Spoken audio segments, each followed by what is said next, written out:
पता लगाना कि सबके घर में क्या हो रहा है क्या नहीं हो रहा। मनसुखा ने कहा लाला आज चोरी नहीं होगी। कन्हैया ने बोले काहे के बारे चोरी नहीं होगी यार, इतना बढ़िया मौका मिलता है हम सबको माखन खाने का और तुम कह रहे कि आज चोरी नहीं होगी, क्यों? मनसुखा बोले कन्हैया आज गोपियों ने मटकी अंधेरे पर सबसे ऊपर टांग दी है, सबसे ऊपर टांग दी। तो कन्हैया बोले कि तुम ऐसा करो 4-5 लाठी लेकर के आओ। सभी ग्वाले गए लाठी लेने के लिए। अब अंधेरा था। मनसुखा ने कहा लाला मटकी तो अंधेरे पर है, सबसे ऊपर है, तुमने ये उपाय बता दिया कि लाठी ले आओ, पर अंधेरा है, अंधेरे में कैसे चोरी करेंगे?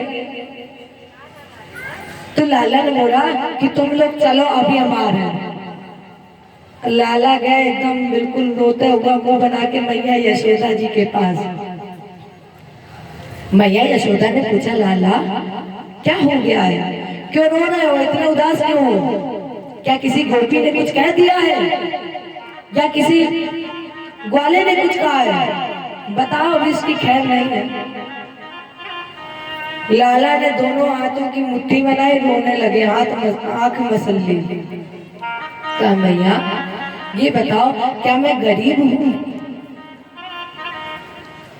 क्या मेरे पास कुछ नहीं है?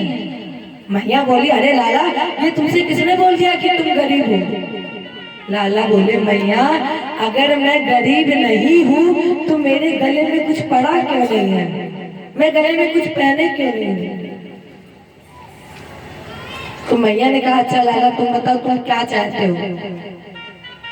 मैया हम ये चाहते हैं कि आप हमें कुछ पहना दो गले में। मैया बड़ी बढ़िया मणि लेकर के आई जो चमकती थी। अब वो अंधेरे में काम कर गई, कन्हैया का भी काम हो गया और गले में भी मिल गया पहनने को कुछ, तो वो चमक रही थी। मैया यशोदा ने लाला के गले में वो मणि पहनाई। अब लाला कहे अब मेरा काम हो गया। मैया इधर काम में लग गए और उधर लाला चल दिए। अंधेरे में गए, बड़ी बढ़िया से दिख रही थी मणि से मटकी, तोड़ी उतारी, खाई, माखन ग्वालों को खिलाया। अब एक ही दिन सभी गोपियां इकट्ठी हुई और अब की बार जब मटकी सीके पर टांगी तो गोपियों ने घंटी लगा दी। काहे कि मटकी जैसे ही फूटे की माखन मटकी उतारेंगे घंटी बजेगी, हमें पता चल जाएगा। मनसुखा ने देखा, मनसुखा गया कन्हैया के पास, अरे लाला आज चोरी नहीं होगी। कन्हैया बोले काहे? कहे गोपियां इतनी चतुर हो गई हैं कि अब की बार जब उन्होंने मटकी सीके पर टांगी तो घंटी भी टांग दी। कन्हैया बोले अरे काहे की मैं चिंता करते, चलो हम लोग खाते माखन, हो जाएगी चोरी, चलो। तो सभी ग्वाले कन्हैया के साथ गए। घंटी से कहा ए घंटी जब तक हम लोग माखन ना खा ले और माखन खा के निकल ना जाए तब तक बजना नहीं। घंटी ने कहा ठीक है खाओ खाओ। सभी भगवान ने सभी ग्वालों को माखन खिला दिया, बड़े आराम से सबने माखन खाया। अब बचे कन्हैया,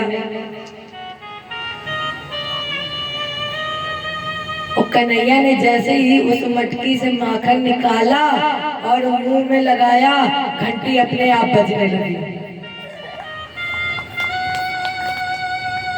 और जैसे ही घंटी बजी ललिता को आवाज आई, ललिता तुरंत दौड़ करके आई, कन्हैया का हाथ पकड़ लिया।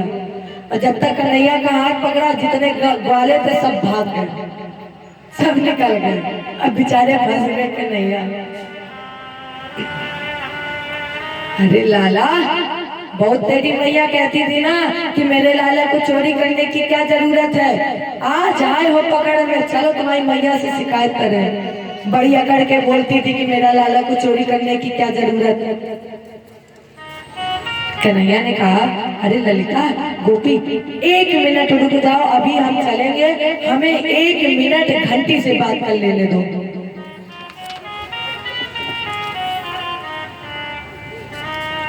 ललिता ने कहा ठीक है, हम तुम्हें दे रहे, बात कर लो। कन्हैया ने घंटी से कहा, क्या है घंटी? हमने कहा था जब तक माकड़े खा ना ले, निकल ना जाए, तब तक तुम बजना नहीं।